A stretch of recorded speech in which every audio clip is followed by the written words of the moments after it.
Skeleton system का detail पढ़ा था, है ना। यस फिर सर। कुछ डिजीज के बारे में डिस्कस किया था, और कुछ था। सर इतना ही था बस। सर अक्षीय चलो कंकाल पढ़ा था आ, हम लोगों ने। चलो आज हम पढ़ते हैं मस्कुलर सिस्टम, जिसे मांसपेशीय तंत्र कहते हैं। जी सर। मस्कुलर सिस्टम ये एक नेटवर्क का जाल होता है हमारे शरीर में। 600 से अधिक मांसपेशियों का नेटवर्क है, जो कंट्रैक्शन यानी संकुचन के माध्यम से गति और स्थिरता का मुद्रा बनाए रखने में और रक्त को एक जगह से दूसरे जगह पहुंचाने में हमारी मदद करता है। मुख्यतः तीन तरह के मांसपेशियां हैं। नंबर वन है कंकाल मांसपेशी, दूसरा है चिकनी मांसपेशी और तीसरा है हृदय मांसपेशी। इन तीनों का पूरे शरीर में 40 से 50% हमारा जो वजन होता है, उसमें 40 से 50% हिस्सा इन मांसपेशियों का होता है, जिसे हम कहते हैं मस्कुलर सिस्टम, मांसपेशीय तंत्र। जब हम इसके स्ट्रक्चर के बारे में बात करते हैं, मायोसाइट्स नामक कोशिका से बनी हुई है, जिन्हें मांसपेशी तंत्र, मस्कुलर फाइबर भी कहते हैं। जनरली इसको तीन श्रेणियों में बांटा गया है। पहला, जैसे मैंने बताया, स्केलेटल मसल्स। ये जो मसल्स होती है हड्डियों से जुड़ी होती है। आपके ज्वाइंट्स पे आप देखोगे कि बोन्स के ऊपर मसल्स जुड़ी हुई है, वही कहलाती हैं स्केलेटल मसल्स। ये ऐच्छिक होती है, वॉलंटरली भी बोलते हैं इसको। शरीर में होने वाले हलचल का नियंत्रण इसी के पास होता है। दूसरा होता है चिकनी मांसपेशियां, जिसको स्मूथ मसल्स कहते हैं। ये जनरली हमारे पेट के अंदर जो ब्लड वेसल्स हैं, उनके आंतरिक अंगों में पाए जाते हैं। इसको इनवॉलेंट्री बोलते हैं, अनैच्छिक। तीसरा होता है हृदय मांसपेशी, कार्डियक मसल्स। ये केवल हार्ट में पाई जाती है, जो लगातार धड़कने के लिए जिम्मेदार होते हैं। देखो, ऐसे कंस्ट्रक्शन डिस्ट्रक्शन, जैक्सन फ्रैक्शन बोलते हैं इसको। देखो, हार्ट की शेप हमारी ऐसी होती है, जैसे हम हमारी मुट्ठी बंद करते हैं ना। अगर आप हार्ट का गूगल पे जाके सर्च करोगे तो ऐसा ही शेप दिखेगा। और ये जैक्सन फ्रैक्शन बोलते हैं इसको। देखो, ऐसे ये 24 आवर्स ऐसे होता रहता है। जिससे क्यों होता है, इसका कारण क्या है? ये ऐसे आपको प्यूरिफाई ब्लड, ऑक्सीजनेटेड ब्लड आपके शरीर में भेजता है, और डीऑक्सीजनेटेड ब्लड को रिसीव करता है। पल्मोनरी नर्व के थ्रू उसको क्लीन करके फिर ऑक्सीजनेटेड ब्लड बना के आपके शरीर में देता है।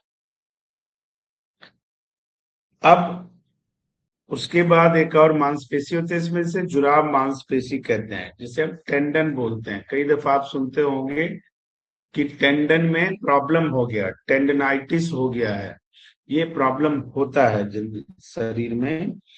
अब इसका मस्कुलर सिस्टम का मुख्य काम क्या है? हमारे शरीर में मस्कुलर सिस्टम क्या करता है? तो पहला काम है मूवमेंट का। शरीर को चलने फिरने या अन्य शारीरिक क्रियाओं में सक्षम बनाता है।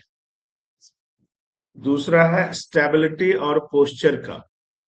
आपके शरीर, आपको सीधा खड़ा होना है, सीधा बैठे रहना है, स्पाइन स्ट्रेट करके बैठना है, इन सारी पोस्चर में बैठने में मदद करता है क्या? Muscular system. आप ब्लड सर्कुलेशन बनाए रखता है। हृदय की मांसपेशियों के माध्यम से पूरे शरीर में रक्त पंप को एक्टिव रखता है, संचालित रखता है, जिससे आपके शरीर में प्रॉपर ब्लड का सर्कुलेशन हो पाता है। आपके डाइजेशन को बहुत हेल्प करता है। चिकनी मांसपेशियां भोजन को पाचन नली के माध्यम से आगे बढ़ाने का काम करती है। आपके शरीर के टेम्परेचर को मेंटेन करने का काम करता है। अगर आप मांसपेशियों की संरचना से शरीर में गर्मी पैदा हो जाती है तो शरीर के तापमान को नियंत्रित करने में मदद करता है। जब तापमान टॉक्सिन की वजह से होता है तो अनियंत्रित होता है, तभी उसको हम बुखार कहते हैं, फीवर लग जाना। अब इससे संबंधित बहुत सारे प्रॉब्लम्स हमारे शरीर में होती है समय समय पे। मुझे बाद में बात करना था, लेकिन चलो साथ में थोड़ी बात कर देते हैं। आपका एक बीमारी है, आप लोगों ने बड़ा सुना होगा, मस्कुलर डिस्ट्रॉफी, सुना है? आपके जान पहचान में किसी के बारे में सुना होगा। मस्कुलर डिस्ट्रॉफी क्या होता है? बड़े सारे रोगों का एक समूह, मल्टीपल प्रॉब्लम्स होता है। ये क्यों होता है? जब हमारे शरीर जरूरत से ज्यादा वीक हो जाए, उसकी मांसपेशी क्षति होने के कारण, डिस्टर्ब होने के कारण, डैमेज होने के कारण फिर से बन नहीं पाता है, तो इसको हम मस्कुलर डिस्ट्रॉफी कहते हैं। जैसे एनीमिया होता है, ब्लड थैलीसीमिया होता है, ब्लड बनता नहीं है, ब्लड बनना कम हो जाता है। उसी तरह जब मांसपेशी बनना कम हो जाए या बंद हो जाए तो वो मस्कुलर डिस्ट्रॉफी कहलाता है। क्लियर है? इसका मुख्य कारण क्या होता है? आपके शरीर में कुछ असामान्य जीन आ जाते हैं, उसे जीन म्यूटेशन बोलते हैं, जो स्वस्थ मांसपेशी में प्रोटीन उत्पादन नहीं होने देते हैं। प्रोटीन हमारे मांसपेशियों के लिए बहुत आवश्यक होता है, प्रोटीन उत्पादन में वो बाधा डालते हैं। हालांकि कई लोगों में अलग अलग लक्षण होते हैं, लेकिन मेजर जो सिम्टम्स होते हैं ये होते हैं। तो उससे क्या होता है, डे बाय डे मांसपेशियां वीक होती जाती है और एक टाइम आता है जब वो बनना बंद हो जाती है। अब इसमें होता क्या है कि वो रोगी चलने फिरने में सक्षम नहीं रह जाता, अक्षम हो जाता है। कईयों को सांस लेने में प्रॉब्लम होने लगती है, कईयों को खाना खाने में प्रॉब्लम होने लगती है। तो इस तरह का प्रॉब्लम्स जब आ जाए, इसी को हम मल्टीपल प्रॉब्लम्स कहते हैं। तो इसी को, इस बीमारी को मस्कुलर डिस्ट्रॉफी बोलते हैं, और एक हिसाब से इसको लाइलाज बीमारी कहा जाता है, जिसका खासकर एलोपैथी में कोई इलाज नहीं है। बस डॉक्टर मेंटेन करने की कोशिश करते हैं, जब तक जो चल रहा है ठीक है, नहीं तो डॉक्टर स्पेसिफिक कुछ नहीं कर सकते। वो दवाई दे सकते हैं, प्रोटीन की गोली लिख देंगे, कैल्शियम की गोली लिख देंगे, पेन किलर लिख देंगे, और बड़े सारी दवाइयां लिख देंगे, लेकिन उससे वो काम नहीं हो पाता जो रिक्वायर्ड है। तो फिर करें क्या? लेकिन जो चीज आप कर रहे हो, इसके साथ अगर मल्टीपल थेरेपी को यूज कर दिया जाए तो इसमें बहुत सुधार लाया जा सकता है। नेचुरोपैथी, आयुर्वेद, योग के कॉम्बिनेशन से इस पे बहुत काम किया जा सकता है, इसमें बहुत सुधार लाया जा सकता है। दूसरा बीमारी का नाम आपने सुना होगा, cerebral palsy. Cerebral palsy generally ये समस्या तब होती है जब ब्रेन डैमेज हो जाता है। ब्रेन डैमेज होने के कारण मोटर फंक्शन की हानि हो जाती है। मोटर नर्व्स हमारे होते हैं, वो काम करना बंद कर देते हैं। और ऐसा माना जाता है कि इस तरह के जो बच्चे होते हैं, तो माँ के गर्भ में ही ये प्रॉब्लम उनको हो जाता है, ब्रेन की क्षति जब ड्यूरिंग द प्रेगनेंसी ऐसा हो जाता है, ऐसा माना जाता है। क्यों? क्योंकि सेरिब्रल पाल्सी के जितने भी बच्चे होते हैं वो बाय बर्थ ये लेके आते हैं। इसीलिए कहा जाता है कि पीरियड ऑफ प्रेगनेंसी इज बहुत इंपॉर्टेंट होता है। एक माँ को जो बच्चे का पालन, अपने बच्चे का प्रजनन कर रही है, उनको बहुत चीजों का ध्यान रखना पड़ता है, उनको बहुत सावधानियां मेंटेन करना पड़ता है।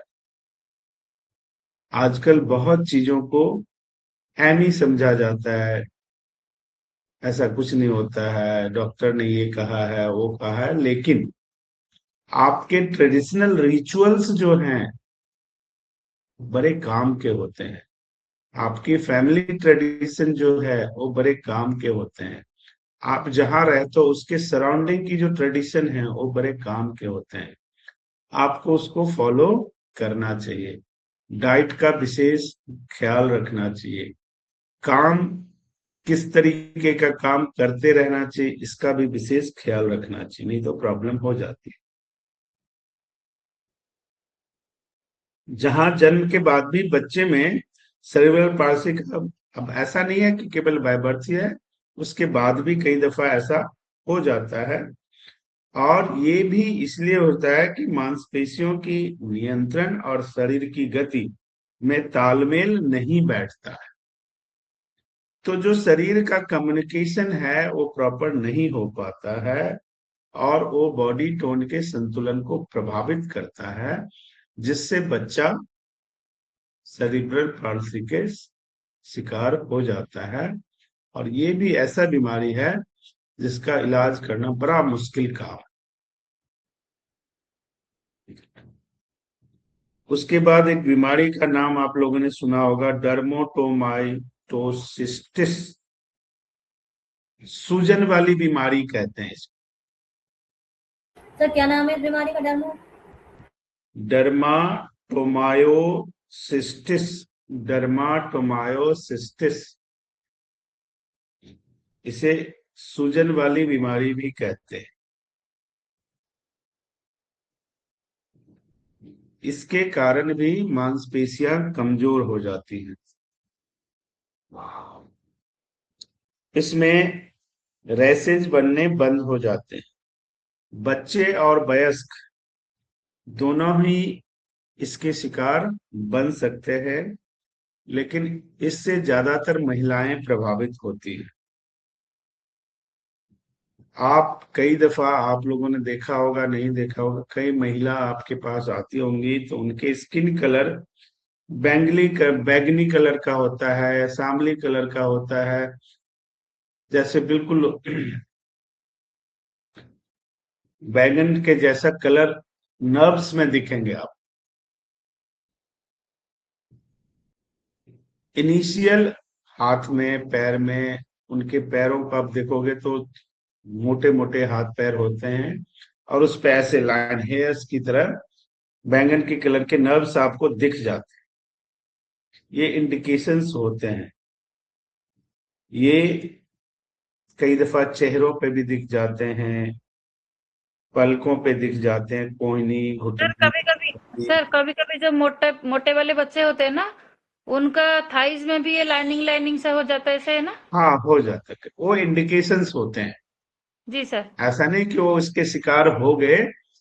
इनिशियल सिचुएशन में इन सब का इलाज आराम से किया जा सकता है, लेकिन अगर वो अच्छे तरीके से शरीर में आ जाए तो बड़ा मुश्किल काम होता है इनका इलाज करना। और वो जो रैसेज जब बढ़ जाते हैं तो बड़े दर्दनाक होते हैं, इसमें पेन बहुत होता है और इससे सर बड़ी इसका इलाज दिक्कतें क्या पैदा है? होती इसका हैं। हाँ, इलाज क्या पेन है? होता।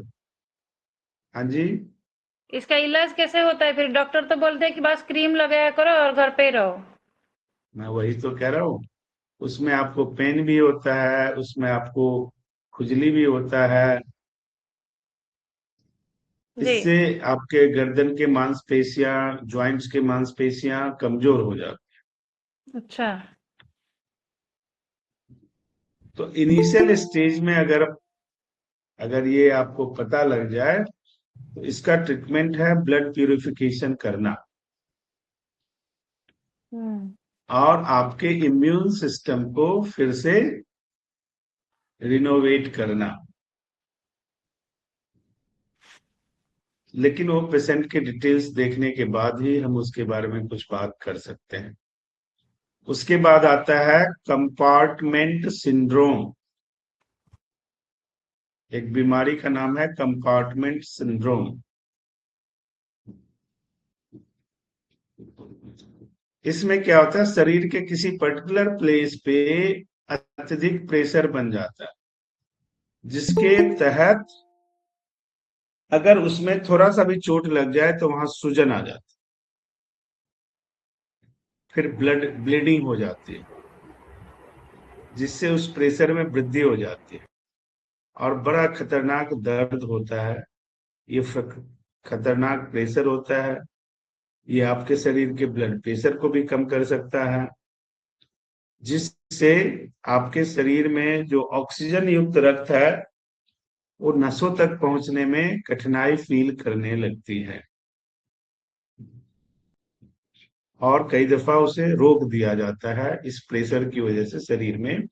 तो जब ऑक्सीजनेटेड ब्लड का प्रॉपर सर्कुलेशन रुक जाए किसी भी हिस्से में, वहां की स्थिति बड़ी ही विकराल हो जाती है।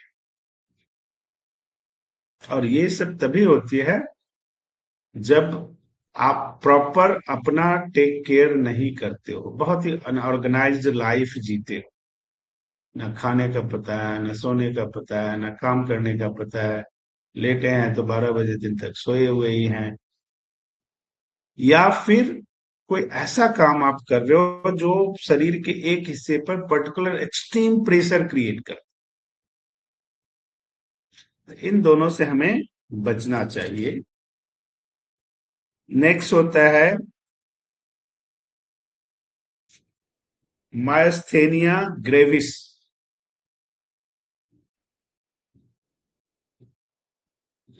ये सब जनरली बहुत कम आप सुनोगे। अब जो दो चीज है वो बहुत ही समाज में है, वो है मस्कुलर डिस्ट्रॉफी और पाल्सी। ये दोनों बहुत ही संख्या में हमारे यहाँ हैं और बाय बर्थ बच्चों में ज्यादा हो रहा है। उसका कारण ड्यूरिंग द प्रेगनेंसी मदर की नेग्लिजेंसी होती है, खाने में, पीने में, पोस्चरिंग में, वे ऑफ लाइफ में बहुत फर्क पड़ता है इन सब चीजों से। और कई दफा तो मनमानी करने की वजह से भी हो जाता है। तो इन सब चीजों का ख्याल रखना है। अब इन सब चीजों के लिए अगर पता करना होता है तो हम सीटी स्कैन बोलते हैं। सीटी स्कैन से काफी कुछ पता चल जाता है, स्किन का, या फिर एक्सरे बोलते हैं, इससे पता चल जाता है। तो फिर आप किसी तरह इसका कुछ ना कुछ रास्ता निकालने का प्रयास किया जाता है, या फिर 3D इमेज से किया जाता है, डेक्सा स्कैन होता है उससे किया जाता है, एमआरआई करते हैं डॉक्टर उससे किया जाता है, ऑर्थोग्राम एक टेस्ट है उससे भी होता है, कई दफा अल्ट्रासाउंड से भी पता लग जाता है। ये था आपका मस्कुलर सिस्टम। अब नेक्स्ट है एंडोक्राइन सिस्टम। एंडोक्राइन सिस्टम, अंतःस्रावी तंत्र, आपके पीडीएफ में लिखा होगा अंतःस्रावी तंत्र। ये भी ग्रंथियों और अंगों का एक नेटवर्क है जो हार्मोन नामक रसायन को संदेश वाहक, रासायनिक संदेश वाहक उत्पन्न करता है और ये सीधा आपके ब्लड में मिक्स होता है। हमारे शरीर में दो चीज हमारे अंदर उत्तेजना, न्यूट्रिशन, उत्साह, सेटबैक्स, गुस्सा, रोना पैदा करते हैं। दोनों का नाम है, पहला एंजाइम और दूसरा हार्मोन। एंजाइम क्या होता है?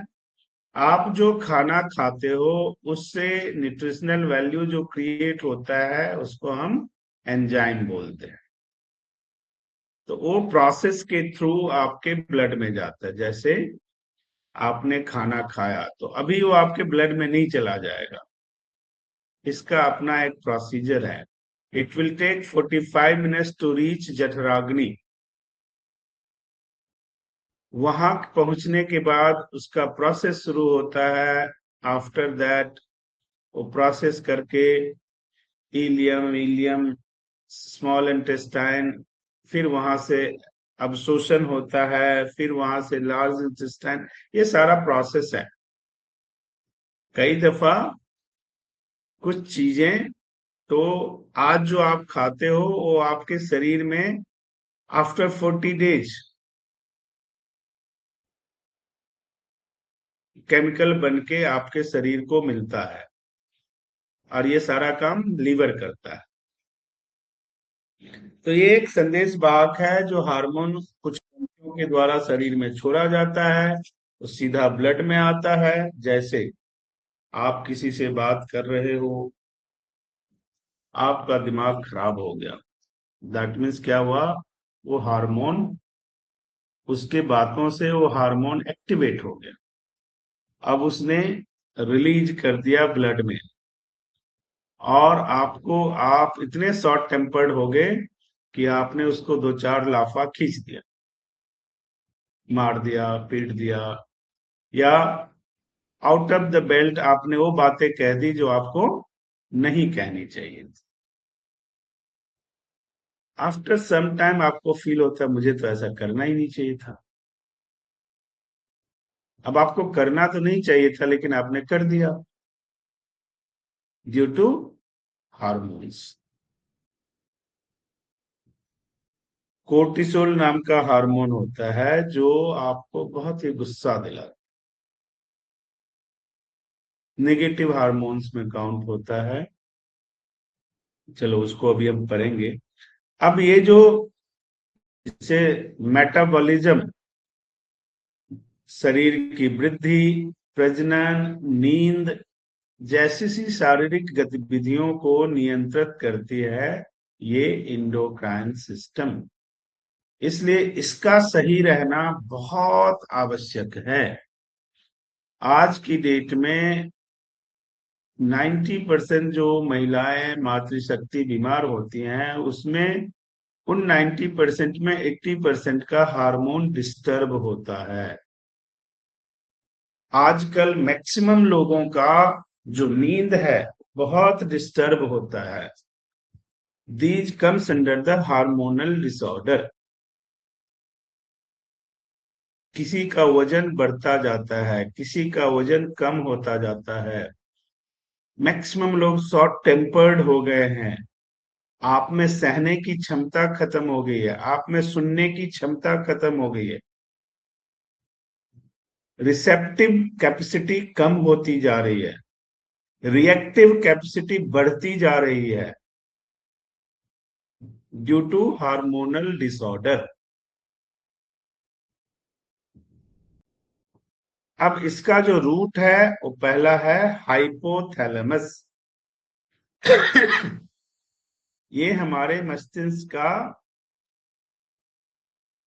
चेयरमैन है, जो अंतःस्रावी प्रणाली को किससे जोड़ता है, तंत्रिका तंत्र से, सर्कुलेटरी सिस्टम से। फिर उसके बाद मैसेज किसके पास जाता है, नेक्स्ट है ग्रंथि, उसको हम बोलते हैं पिट्यूटरी ग्लैंड। इसको मास्टर ग्रंथि भी कहा जाता है, मास्टर ग्लैंड भी कहा जाता है, जो बाकी सभी ग्रंथ को कंट्रोल करते हैं। तो जिसका, इसलिए कहा जाता है कि जिसका मानसिक संतुलन बिगड़ गया, तो जिसका पिट्यूटरी ग्लैंड गड़बड़ हो गया, तो उसको तुरंत थायराइड हो जाएगा, उसका वजन बढ़ता शुरू हो जाएगा, या किसी का वजन कम होना शुरू हो जाएगा। वाई, उसका पिट्यूटरी ग्लैंड डिस्टर्ब है। अब ये चीज है जो सीबीसी की रिपोर्ट में नहीं आती। एलएफटी, केएफटी, इन सब रिपोर्ट लिपिड प्रोफाइल में कहीं करा लो, आएगा नहीं, इसलिए हम इस पे ध्यान देते भी नहीं। हम अलग अलग उपाय करते रहते हैं, कभी भी हार्मोन का टेस्ट नहीं करवाते। अभी कुछ समय पहले की बात मैं आपको बता रहा हूँ, एक बड़े ही सज्जन थे, बहुत बड़े पत्रकार थे। तो ये जो दो हिस्सा है देखो ब्रेन का, यहाँ पे ऐसे वाइब्रेट होता था उनका, आंखों से पानी आता था, और पेन किलर खा खा के वो परेशान हो गए। बहुत गुस्सा भी आ जाता था, इरिटेशन हो जाता था, कभी रोने लगते थे। तो हमारे पास आए, हमने 3-4 दिन उनका ट्रीटमेंट किया। तो फिर हमने उनसे कहा कि जी ऐसा है, देखो आप सीटी स्कैन और एमआरआई करा लो। थोड़ा उनको फर्क पड़ा, लेकिन मुझे ही लगा कि जो रिजल्ट आना चाहिए वो रिजल्ट नहीं आया है। और दो चीज मैंने उनको बोली कि दो चीज का हमेशा ध्यान रखना, कि आपको मेंटल प्रेशर नहीं आना चाहिए, ऐसे काम कोई मत करो जिससे मेंटल प्रेशर आ जाए, और ओवर फिजिकल वर्क नहीं करना है। ये दो चीजों को ध्यान में रखना। जब जब वो ऐसा करते थे वो बीमार हो जाते थे, उनकी रात की नींद ही खत्म हो जाती थी, आंखों से ऐसे ही पानी आने लगता था, ये दर्द शुरू हो जाता था, सूजन आ जाता था। उनकी सारी डाइटें बदल दी, मैं थोड़ा चेंजेज आ गया, लेकिन एक दिन उनको ऐसी ज्यादा प्रॉब्लम हुई तो न्यूरो सर्जन के पास चले गए। न्यूरो सर्जन के कहने पे फिर उन्होंने एमआरआई कराया। अब एमआरआई में आ गया ब्रेन ट्यूमर, और न्यूरो सर्जन ने बोला कि अगर 2-3 दिन में सर्जरी नहीं कराओगे, ये बिल्कुल लाइव पेशेंट की कहानी सुना रहा हूं मैं आपको, तो आपको प्रॉब्लम हो जाएगी। फिर उन्होंने वहीं से वो रिपोर्ट मुझे भेजा, कह रहे हैं डॉक्टर साहब, डॉक्टर तो ये कह रहे हैं मैं ये हो जाएगा वो हो जाएगा। फिर मैंने रिपोर्ट देखी, मैंने उनसे बोला डॉक्टर की आपने सारी सुन ली, अब आप आराम से घर पे आ जाओ, कोई सर्जरी कराने की जरूरत नहीं है। जब हम एमआरआई कराते हैं, सीटी स्कैन कराते हैं, तो शरीर में किसी भी तरह का सिस्ट होगा, ब्रेन में खासकर, तो रिपोर्ट में ब्रेन ट्यूमर ही लिख के आता है।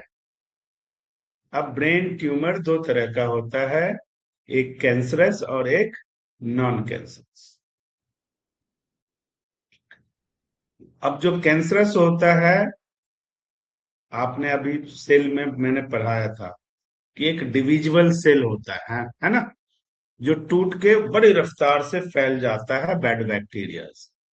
कैंसर सेल उसी में से एक है।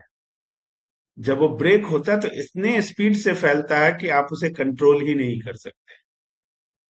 और इसका पता कब चलता है? थर्ड स्टेज में, है ना, जनरली। क्यों? थर्ड स्टेज में जाके ब्रेक होता है। ब्रेक होता है तो ब्लड में इतने स्पीड से फैलता है कि आप कंट्रोल करना किसी डॉक्टर के बस की बात नहीं रह जाती। लेकिन उनके रिपोर्ट में लिखा था कि ये ट्यूमर कैंसरस नहीं है। इट मीन्स कि सर्जरी की आवश्यकता नहीं है। फिर आप चाहो तो लिख लो, उनको मैंने एक एक्सरसाइज बोला, पता है क्या? कभी किया है आप लोगों ने? उनको मैंने बोला कि दिन में 5 बार अपनी नाकों से बैलून फुलाना है, मुंह से नहीं और किसी से नहीं, केवल नाक को, एक नाक बंद किया, दूसरे नाक से बैलून को फुलाना है। और ये एक्सरसाइज करना ही दिन में 5 बार, आधे आधे घंटे।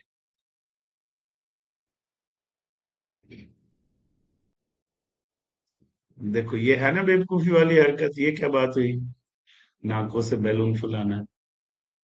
लेकिन सच्ची बता रहा हूं, मजा बहुत आता है, आप भी करना, करके देखना, बहुत मजा आएगा। एक खेल हो जाता है, स्पोर्ट्स है। देखो जब हम नाकों से बैलून फुलाते हैं तो इसका मतलब क्या है? एक जंक्शन है यहाँ पे, हाइपोथैलेमस पिट्यूटरी ग्लैंड, नाक, माउथ, ईयर और नोज का जंक्शन बन। अब ये जो सिस्ट है उस जंक्शन पे बन गया सिस्ट। अब उसने क्या किया, सारे हार्मोनल फंक्शन को डिस्टर्ब कर दिया। तो उनकी डाइट हमने बता दी, 2-3 एक्सरसाइज बता दी, उनको थोड़ी राहत मिली। फिर मैंने उनसे कहा कि अब आप सेकेंड ओपिनियन लो डॉक्टर का। तो फिर दूसरे न्यूरो सर्जन के पास गए, उसने सारा रिपोर्ट देखा और उन्होंने इनका हार्मोन का टेस्ट लिख दिया। मैं कह रहा था 1.5 साल से, उनको समझ में नहीं आ रही थी। डॉक्टर ने जब हार्मोन का टेस्ट लिखा, रिपोर्ट आया, तो एक हार्मोन जरूरत से ज्यादा बढ़ा हुआ और एक हार्मोन जरूरत से ज्यादा कम है। टेस्टोरेंट और प्रोलैक्टिन, ये 2 हार्मोन है। डॉक्टर ने बोला किसी सर्जरी किसी चीज की जरूरत नहीं है, उसने 3 दवाइयां लिख दी। उस दिन वो खुश होके आ गए कि जी नहीं, डॉक्टर ने बोला ऐसे ही ठीक हो जाएगा। अब देखो कितनी बड़ी प्रॉब्लम है, और प्रॉब्लम का सॉल्यूशन कहां पर है। एक आम आदमी जाके ऑपरेशन करा लेता, क्या होता, जिंदगी खराब। क्योंकि सेल में हमने क्या पढ़ा है कि ब्रेन का सेल फिर से नहीं बनता, और ब्रेन का ऑपरेशन होगा तो कुछ सेल तो डेड होंगे ही होंगे। कोई डॉक्टर ऐसा नहीं है जो विदाउट डेड किए सेल को ऑपरेट कर दे। कोई पैदा हुआ नहीं और कोई पैदा होगा भी नहीं।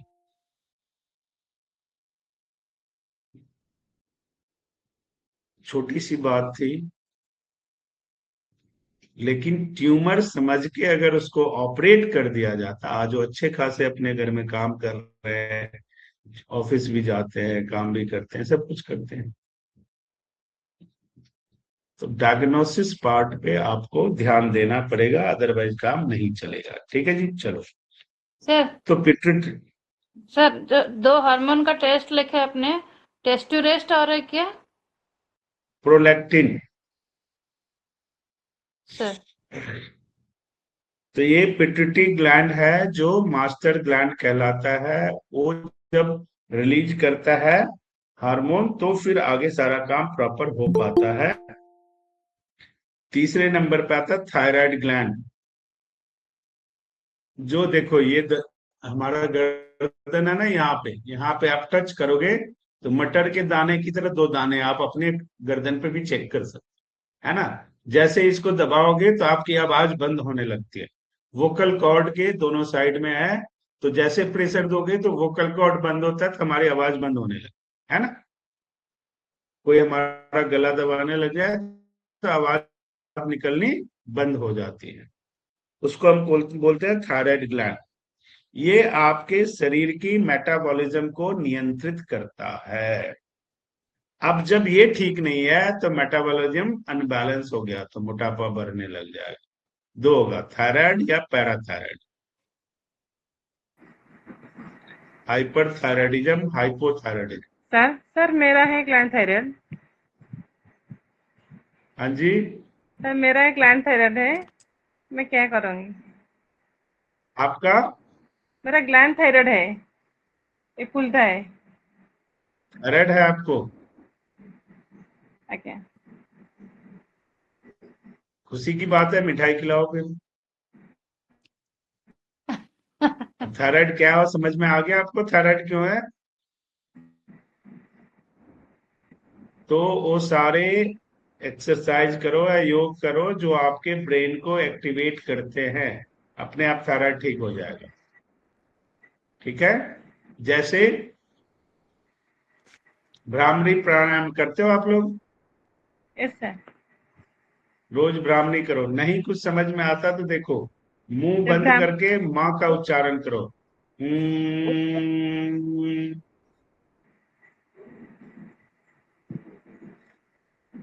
इससे ब्रेन एक्टिवेट होता है। Your brain is going to attach with the universe. Superficial power से आपका ब्रेन कनेक्ट होता है। उज्जाई प्राणायाम सीखा है आप लोगों ने। सर। खाने से सर पहले 10 बार उज्जाई प्राणायाम करो, मूल बंद लगा के। 10 दिन में थायराइड ठीक हो जाएगा। कैसे करते हो जय प्रणाम? सीधा बैठकर इसको दबा के रखिए। जाकर इससे और निश्वास बंद करके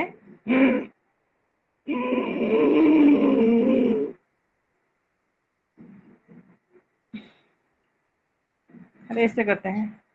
चलो, आप योग में जैसे करते हो मुझे नहीं पता, मैं आपको सिंपल तरीका बता देता हूँ। बिल्कुल इस अपना स्पाइन स्ट्रेट करके बैठो। ये देखो, इसे बोलते हैं ज्ञान मुद्रा। ज्ञान मुद्रा में ऐसे स्पाइन स्ट्रेट करके बैठो और पहले सांसों को लेना है, रेचक, पूरक, और तीसरा क्या होता है? कुंभक। हम्म, इसमें तीनों आते हैं, इसलिए बहुत इफेक्टिव होता है। नाभि से शुरू होता है, जैसे आप श्वास खींचोगे तो नाभि से शुरू होता है और यहाँ तक का। तो इसका करने का फायदा क्या है? यहाँ पे वाइब्रेशन बहुत फास्ट आता है। जब वाइब्रेशन फास्ट होता है तो यहाँ पे जो है रिलीज होता है। देखो ऐसे बैठ के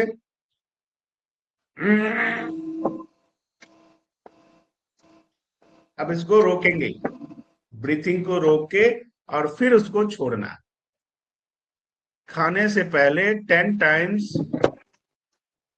एवरी डे, जितनी बार खाओगे उतनी बार। आप देखो अपने आप 10 दिन में आपका थायराइड ठीक हो जाएगा। और दूसरा, सूखी धनिया ले लो, रात को पानी में भिगो दो, सुबह पानी छान के पी लो। चलो जी, हम डिजीज में जाएंगे तो आगे सारा कुछ रुक जाएगा। आगे बढ़ते हैं। उसके बाद आता है एड्रिनल ग्लैंड। ये हमारे किडनी के ऊपर होता है। ये हमारे शरीर में स्ट्रेस और बीपी को कंट्रोल करता है। अब जिसको भी बीपी नियंत्रित नहीं है, जिसको बड़ा गुस्सा आता है, बड़ा रिएक्टिव है, बड़ा चिड़चिड़ापन है, हमेशा स्ट्रेस में रहता है, तो क्या उसका गड़बड़ है? Adrenal gland. हम करते क्या है? खाते क्या है? बीपी की दवाई और स्ट्रेस की दवाई। हमें करना क्या है? हार्मोन को ठीक।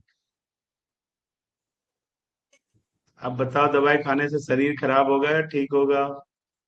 खराब जो होता है सर। प्रॉब्लम है उसकी दवाई तो हम कर नहीं रहे। हम्म। प्रॉब्लम हमारे हार्मोन में है। तो हार्मोन को ठीक करने के लिए कुछ नहीं कर रहे हैं, उसको दबाने के लिए बीपी की दवाई खा रहे हैं, डिप्रेशन की दवाई खा रहे हैं।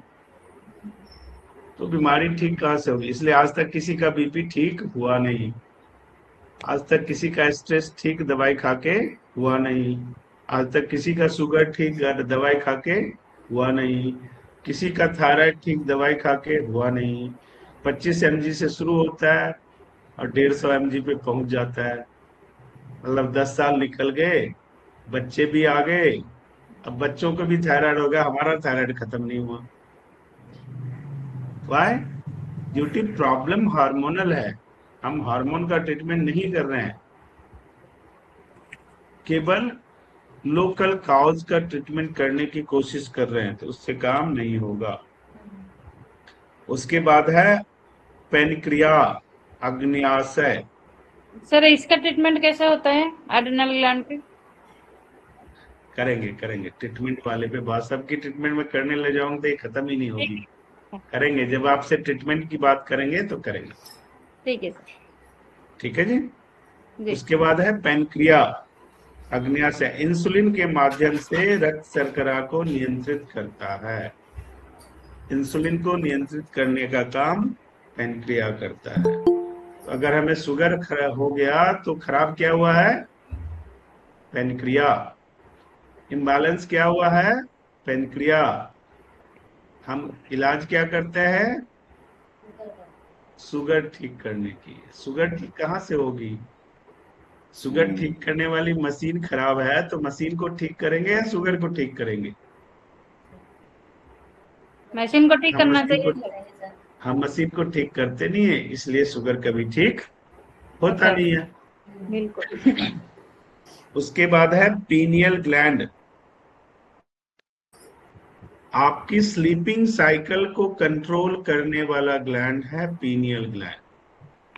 और आज की डेट में किसी का स्लीपिंग साइकिल 80% का कंट्रोल है ही नहीं।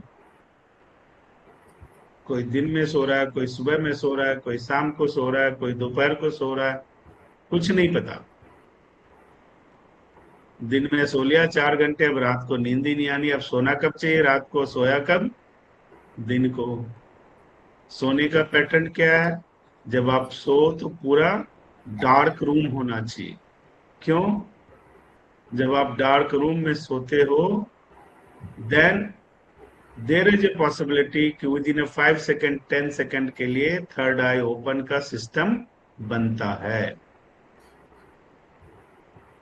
और वो हर इंसान के उसमें होता है। इसलिए आप देखोगे जो बेहतर नींद लेता है, साउंड स्लीप लेता है, वो जल्दी बीमार नहीं पड़ता, वो ज्यादा खुश रहता है। क्यों? क्योंकि उसकी एक्टिवेशन होती है। और ये एक्टिवेशन की टाइमिंग क्या है, आफ्टर 12 और बिफोर 2 o'clock। अब हम YouTube देख के 12 बजे सोने ही जाएंगे तो 2 o'clock तो भगवान ही मालिक है। सर सोते हैं डार्क रूम में और YouTube चलाते हैं, आंखों पे सीधा रोशनी। फेसबुक चलाते हैं, आंखों पे सीधा रोशनी। तो ब्लू आई सिंड्रोम के साथ साथ और सारे सिंड्रोम भी हम अपने साथ ले आते हैं। तो हमारा पीनियल ग्लैंड पैटर्न खत्म हो जाता है। जितने नाइट ड्यूटी करने वाले लोग हैं उनका पीनियल ग्लैंड डिस्टर्ब होता है, बगैर कहे 100% डिस्टर्ब होता है। Because they are doing the job against the nature. दिन में काम करना है तो दिन को सोते हैं, रात को काम करना है तो रात को जागते हैं। ये अगेंस्ट द नेचर हो गया। उसके बाद है रिप्रोडक्शन ग्लैंड, प्रजनन ग्रंथियां। महिलाओं में ओवरीज, पुरुषों में टेस्टिज। ये प्रजनन हार्मोन्स बनाती है जिसकी वजह से माताएं कंसीव करने में सक्षम हो पाती हैं। जिनका मेल में अगर टेस्टिस डेफिशिएंट है, फीमेल में अगर ओवरीज डेफिशिएंट है, तो ऐसे लोगों का कंसीव नहीं होता। वो कुछ भी कर लेंगे, कंसीव नहीं होगा। उनको करना क्या है, रिप्रोडक्शन ग्लैंड को ठीक करना है। वो करते क्या है, कुछ उल्टी सीधी दवाइयां खाते रहते हैं। तो उस पर ध्यान देना जरूरी है। ये मुख्य ग्रंथियां एंडोक्राइन सिस्टम में होती है। अब इसका काम क्या होता है, इसका काम होता है सिक्रेशन, डायरेक्ट ब्लड में मिक्स होता है ये। दूसरा काम क्या होता है, मेटाबॉलिज्म को रेगुलेट करना। शरीर में ऊर्जा का उपयोग, जिसका मेटाबॉलिक रेट स्लो हो जाता है उसका डाइजेशन प्रोसेस खराब हो जाता है, फिर वो मोटा होने लगता है। ग्रोथ एंड डेवलपमेंट को नियंत्रण करना, रिप्रोडक्टिव फंक्शन को नियंत्रित करना, होमोस्टेसिस को नियंत्रित करना, ये सारा फंक्शन है एंडोक्राइन ग्लैंड का। क्लियर हो गया आप लोगों को? Yes sir. अब तीसरा है हमारे पास जिसका नाम है नेक्स्ट कार्डियोवास्कुलर ग्लैंड हो सिस्टम। ये तो एंडोक्राइन सिस्टम था। अब जो है उसको हम बोलते हैं कार्डियोवास्कुलर सिस्टम, हृदय प्रणाली। इसको शरीर का सबसे महत्वपूर्ण ट्रांसपोर्टेशन सिस्टम बोलते हैं। जो हृदय, रक्त और रक्त धमनियों, नसों से बना हुआ है, पूरे शरीर में ऑक्सीजन और पोषक तत्वों को पहुंचाना इसकी जिम्मेदारी है और अवशिष्ट पदार्थों को बाहर निकालना इसकी जिम्मेदारी है। ऑक्सीजन युक्त ब्लड ले जाता है और डीऑक्सीजनेटेड ब्लड को बाहर करता है, कार्बन डाइऑक्साइड को वापस लाता है और ऑक्सीजन को अंदर भेजता है। ये इसका मुख्य काम है। इसको जो मेन चीज होता है इसमें, उसको हम हार्ट बोलते हैं, हृदय, जो मांसपेशियों से बना हुआ है, पंप जैसा होता है, रक्त को लगातार सर्कुलेट करने में और संचार को बनाए रखने में हमारी हेल्प करता है। दूसरे इंपॉर्टेंट पार्ट हैं इसके रक्त वाहिकाएं, ब्लड वेसल्स। पूरे शरीर में ब्लड वेसल्स के थ्रू ही रक्त की, ब्लड की सप्लाई होती है। नेक्स्ट है इसमें इंपॉर्टेंट आर्टरीज, धमनियां। हृदय से ऑक्सीजन युक्त शुद्ध रक्त को शरीर के अन्य हिस्सों तक पहुंचाने का काम आर्टरीज का होता है, धमनियों का। नेक्स्ट है शिराएं, जो वेन्स, शरीर के अंगों से अद्भुत रक्त कार्बन डाइऑक्साइड को वापस हृदय तक लाने का काम वेन्स करती हैं। उसके बाद है इसमें इंपॉर्टेंट पार्ट कैपिलरीज, जिसे हम केशिकाएं बोलते हैं। पतली जो रक्त वाहिकाएं होती हैं, धमनियां होती हैं, शिराएं होते हैं, इन सबको जोड़कर पोषक तत्वों को और गैसों को आदान प्रदान करने का काम ये करती हैं। नेक्स्ट है सर्कुलेशन। शरीर में दो तरह के मुख्य परिसंचरण होते हैं, सिस्टमिक, जो हृदय से पूरे शरीर में ऑक्सीजन युक्त रक्त को पहुंचाता है, और दूसरा होता है पल्मनरी, जो हृदय से अशुद्ध रक्त को फेफड़े तक ले जाता है, जहां से ऑक्सीजन लेकर वह वापस हृदय में आता है। पल्मनरी वेसल्स में जिसको प्रॉब्लम हो जाएगा उसके लिए बड़ा मुश्किल काम हो जाता है, क्योंकि जो ब्लड है उसको शुद्ध करने और अशुद्ध ब्लड को वापस करने का काम पल्मनरी नर्व से ही करता है। अब इसका मुख्य कार्य क्या हो गया? ऑक्सीजन और पोषक तत्वों की आपूर्ति करना इसका काम है, हर कोशिका तक, हर टिश्यू तक पहुंचाना, और शरीर में पीएच लेवल को नियंत्रित रखना इसका काम है। ये दो मेजर वर्क है। ये आपका था कार्डियोवास्कुलर सिस्टम। नेक्स्ट है लिम्फेटिक सिस्टम, लासिका तंत्र। आपके पीडीएफ में लिखा होगा, शरीर के ऊतकों से अतिरिक्त तरल पदार्थ को ही लिम्फ बोलते हैं, हटाकर इम्यूनिटी प्रदान करने वाला और संक्रमण, कैंसर से लड़ने वाला महत्वपूर्ण नेटवर्क है, जिसे हम लसिका तंत्र बोलते हैं। लसिका वाहिकाओं, ग्रंथियों, लिम्फ नोड, स्प्लिन, प्लीहा के अंगों से बना हुआ है। लसिका तंत्र के मुख्य घटक क्या क्या है? पहला लिम्फ, जिसे लसिका बोलते हैं। ऊतकों के बीच तरल पदार्थ से श्वेत रक्त कोशिकाओं, उसे लिम्फोसाइट बोलते हैं, बसा और अपशिष्ट पदार्थ होते हैं। जब आप सेल पढ़ रहे थे तब मैंने आपको पढ़ाया था कि दो टिश्यूज के बीच में एक तरल पदार्थ होते हैं, दैट इज लिम्फ। बस उसके बाद है लसिका वाहिकाएं, यानी लिम्फ वेसल्स। ये नसें होती हैं जो शरीर के विभिन्न हिस्सों से इकट्ठा करके हृदय की ओर ले जाती हैं। तीसरा था लिम्फ नोड। ये सेम के आकार की संरचनाएं होती है जो बैक्टीरिया, कैंसर कोशिका, हानिकारक पदार्थ को छानती हैं और नष्ट कर देती। इसका मुख्य ऑर्गन है स्प्लीन, प्लीहा, थाइमस, टोनिल।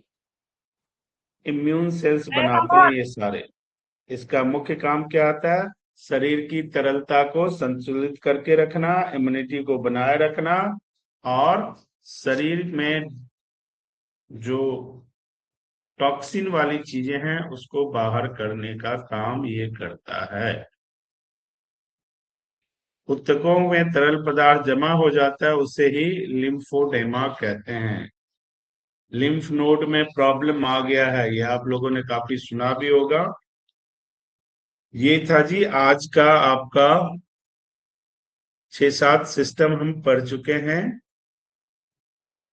5 और रह गए हैं, वो कल होप्सो हम पूरा कर लेंगे और उसके बाद फिर हम आगे की पढ़ाई करेंगे। आज कुछ पूछना है? आज तो मैं पढ़ाता ही रह गया, पता ही नहीं चला। जी बोलो, कुछ पूछना है तो।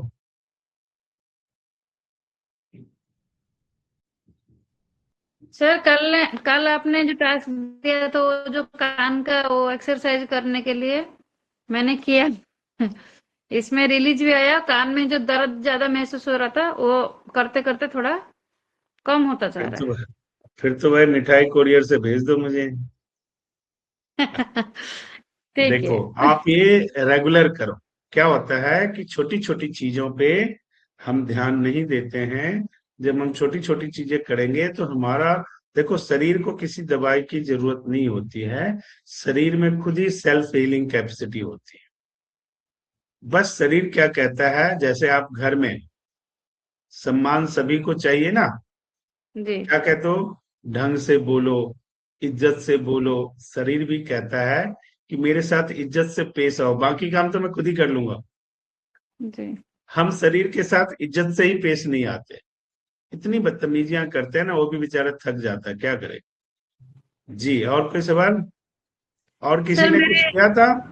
हमारे जो केंद्र में ना एक आते हैं, उनका एक ही किडनी बचपन से और एक दूसरा किडनी छोटा है बहुत। तो अभी एक किडनी में उनको बहुत प्रॉब्लम है, अभी क्रिएटिनिन बढ़ता जा रहा है और वो खाना खाना पीने में तो बहुत रेस्ट्रिक्शन लगा रखा है डॉक्टर ने। तो पूछ रहे थे कितना कौन है सा हम क्रेटिनाइन? एक्सरसाइज करें। क्रेटिनाइन कितना है? अभी 4.5 है सर, पहले तो चलो 5.5 डॉक्टर, था, ऐसा कम किया अभी।